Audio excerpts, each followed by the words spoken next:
Morning everyone. I am Nimla Soni and today we will continue chapter number 4. आज हम chapter number 4 को continue रखते हुए page number 24 में अंतरिप के आकर्षण को रीड करेंगे। देखो, वस्तुतः कन्याकुमारी तमिलनाडु का एक छोटा सा कस्बा है। कन्याकुमारी क्या है? तमिलनाडु राज्य का एक छोटा सा कस्बा जिसकी आबादी 5-6 हज़ार के लगभग होगी। कितनी आबादी होगी? आबादी मतलब जनसंख्या 5-6 हज़ार के लगभग होगी।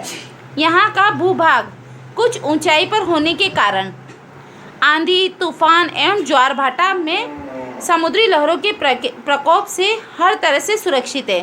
देखो, ज्वार भाटा क्या होता है? समुद्र में अचानक से जल का स्तर बढ़ना, फिर वापस से उसका कम होना। ठीक है, तो ये होता है ज्वार भाटा, है ना। आंधी, तूफान, ज्वार भाटा, इसका यहाँ पे कोई प्रभाव नहीं होता है। क्यों? क्योंकि ये ऊंचाई पर स्थित है। यहाँ पर एक ही बाजार है जिसमें सागर में मिलने वाली शंख, मोती, सीप जैसी वस्तुओं की कई दुकानें हैं। देखो, यहाँ पे क्या है कि एक बाजार है और उसमें क्या क्या मिलता है? शंख मिलते हैं, मोती मिलते हैं। सीप क्या होती है? जिसमें से मोती निकलता है ना। जैसी कई दुकानें हैं जिन्हें लोग सौगात के रूप में मोल लेकर अपने अपने प्रदेशों को लौटते हैं। सौगात के रूप में मतलब एक तरह से उपहार के रूप में, है ना। उपहार के रूप में लेते हैं, भेंट के रूप में, और अपने देश लौटते हैं। कन्याकुमारी का मुख्य आकर्षण त्रिसिंधु सुषमा में है। त्रिसिंधु मतलब तीनों समुद्रों के सुषमा में है। इसमें इसके पूर्व में बंगाल की खाड़ी, पश्चिम में अरब सागर और दक्षिण में हिंद महासागर है। मतलब जो कन्याकुमारी है ना, उसके पूर्व में तो बंगाल की खाड़ी है, उसकी पश्चिम दिशा में अरब सागर है और दक्षिण में हिंद महासागर है, जो तीनों मिलकर भारत माता की चरण वंदना दिन रात अनुक्षण अनवरत एवं अविराम गति से लहराते रहते हैं। मतलब क्या करते हैं ये?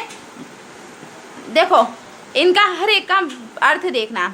जैसे चरण वंदनारत मतलब जैसे हम किसी को प्रणाम करते हैं उस स्थिति में, दिन रात, अनुक्षण मतलब हर क्षण हर समय, अनवरत मतलब लगातार, अविराम मीन्स भी लगातार, है ना। ये क्या करता है? भारत माता की वंदना करते हैं। अब देखो, त्रिसिंधु में कौन कौन हुआ? बंगाल की खाड़ी, अरब सागर और हिंद महासागर, ये तीनों मिलके क्या हुए? त्रिसिंधु। यहाँ से सागर गर्जन और सागर नर्तन का विमोहक दृश्य भी देखते ही बनता है। सागर गर्जन मतलब समुद्र की जोर जोर से जो आवाज़ें आती है वो, है ना। सागर नर्तन मतलब वो हिलोरे लेता है वो, तो वो दृश्य देखना ही बड़ा देखते ही बनता है। समुद्र के तट में कभी धीरे और कभी प्रचंड स्वर में बार बार टकराती श्वेत गुच्छों वाली समुद्री लहरियों से एक ऐसी सुमधुर स्वर ध्वनि सुनाई देती है जिसकी तुलना में सरगम के सातों स्वर फीके से लगते हैं। देखो, जब समुद्र किनारे की तरफ आता है उसका पानी, है ना, तो झाग के रूप में आता है। श्वेत गुच्छों मतलब झाग के रूप में आता है और समुद्र के तट से टकराता है ना। मतलब किनारे पे जोर जोर से वो लहरें टकराती है एक दूसरे से, तो उनमें बहुत अच्छी ध्वनि उत्पन्न होती है। ध्वनि मतलब स्वर उत्पन्न होता है। साथ ही रंग बिरंगी बालुओं से सुशोभित तीरभूमि, जगह जगह बिखरी काली चट्टानें। देखो, बालुओं से सुशोभित, बालुओं मतलब रेत के छोटे छोटे कण से सुशोभित मतलब शोभा दे रहे हैं।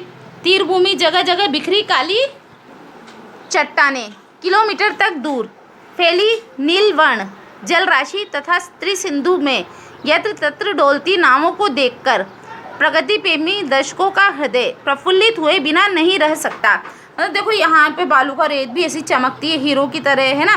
मतलब एकदम से वो बालू रेत पे धूप की रोशनी गिरती है तो वो चमक उठती है। और यहाँ पे काली चट्टानें हैं, काले कलर की चट्टानें मतलब पर्वत जैसी है, और किलोमीटर तक फैली नीलवर्ण जलराशि मतलब पानी नीले जैसा दिखाई देता है ना हमें दूर से देखते तो जैसे नीला पानी है, तो वो दूर तक फैला हुआ है। यह तो तत्र डोलती नावें मतलब इधर उधर आती जाती नावों को देखकर प्रकृति प्रेमी मतलब जो प्रकृति से प्रेम करता है, ऐसे दर्शक मतलब देखने वाले का हृदय प्रफुल्लित मतलब खुश हुए बिना नहीं रह सकता। सूर्य दर्शन अंतरिप कन्याकुमारी का सूर्य दर्शन भी अपना सानी नहीं रखता। मतलब वहाँ पे जो सूर्य दर्शन होता है सुबह सुबह का, उसके जैसा भी और कहीं देखने को नहीं मिलता। वास्तव में सूर्योदय के दोनों ही रूप यहाँ से इतने सम्मोहक दिखाई देते हैं जितने संसार में कहीं और देखने को नहीं मिलेंगे। दोनों रूप मतलब सूर्योदय का और सूर्यास्त का, है ना।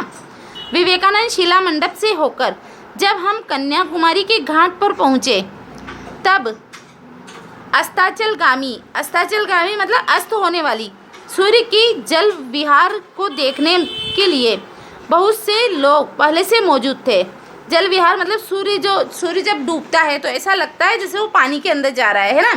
तो ये देखने के लिए दूर दूर से लोग मौजूद होते हैं वहाँ। सूर्यास्त में अभी कुछ देरी थी। सूर्य दर्शकों की टोलियाँ इधर से उधर आकर घाट के पश्चिम छोर पर मतलब पश्चिम किनारे पर एकत्र होने लगी थी, मानो कोई मेला जुड़ रहा हो। मतलब वो सूर्य के डूबते हुए सूर्य के दर्शन करने के लिए लोगों की बहुत सारी भीड़ इकट्ठी हो गई थी, है ना। और जैसे वहाँ पे मेला लग रहा हो ऐसी स्थिति हो रही थी। ओके, तो that's all for today. Now we have to read it. Thank you and have a nice day.